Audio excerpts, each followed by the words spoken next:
कोई भी एक बिंदु पर अपने विचार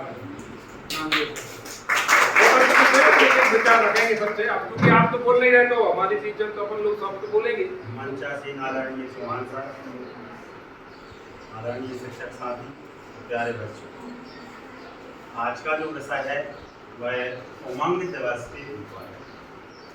और ये उमंग का तात्पर्य होता है मन में हिलोरे फूटना, मन में दौड़ना, हिलोरे।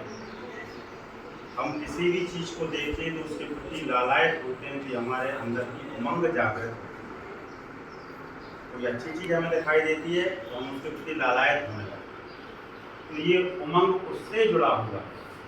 अब उमंग को जीवन कौशल और शिक्षा से इसलिए जोड़ा गया है कि आपका जो जीवन है उसमें आपको कौशल की आवश्यकता है और शिक्षा की। शिक्षा के द्वारा ही आप कौशल को प्राप्त कर लोगे। कुछ लोग ऐसे हैं जो बिना शिक्षा के द्वारा भी कौशल करके दिखलाते हैं। जरूरी नहीं है कि स्कूल से, परंतु उस कौशल में भी उसे शिक्षा की आवश्यकता महसूस। एक टॉपिक लिखा हुआ है अंतर्व्यक्तिक चिंतन, रचनात्मक चिंतन, समालोचन चिंतन, भावनाओं का प्रबंधन, स्वजागरूकता, सहानुभूति, संवाद कौशल, एक दूसरे से बोलना वाला, समस्या समाधान, निर्णय लेना, तनाव का सामना। इसमें बिंदु है निर्णय लेना। आपकी जो उम्र है, आप उम्र के जिस पड़ाव की ओर जा रहे हो वो आपका युवा, अभी आप बच्चे थे अब आप युवा कहलाओगे। जब आप 18 वर्ष की आयु से ऊपर जाओगे वयस्क कहलाने लगोगे।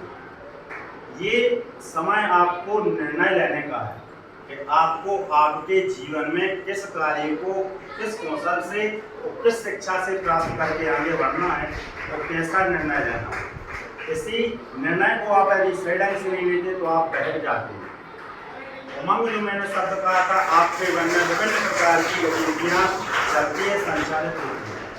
हमने ये भी कहा था किसी अच्छी चीज को देखकर हमारा मन लालायित होने लगता है। हमें निर्णय लेना है स्वविवेक से, स्वयं की भावनाओं को जागृत करना है कि हमें करना क्या है और क्या नहीं करना है। इस समय में हमारे मन में कई प्रकार की विचारधाराएं उत्पन्न होती हैं। हमारे शरीर के हार्मोन्स परिवर्तित होते हैं और हमारे मन मस्तिष्क की विचारधाराएं परिवर्तित होती हैं। उन विचारधाराओं का हम कैसे अंकुश लगाएं, कैसे हम सटीक निर्णय लें, इसके लिए ये कार्यक्रम रखा है।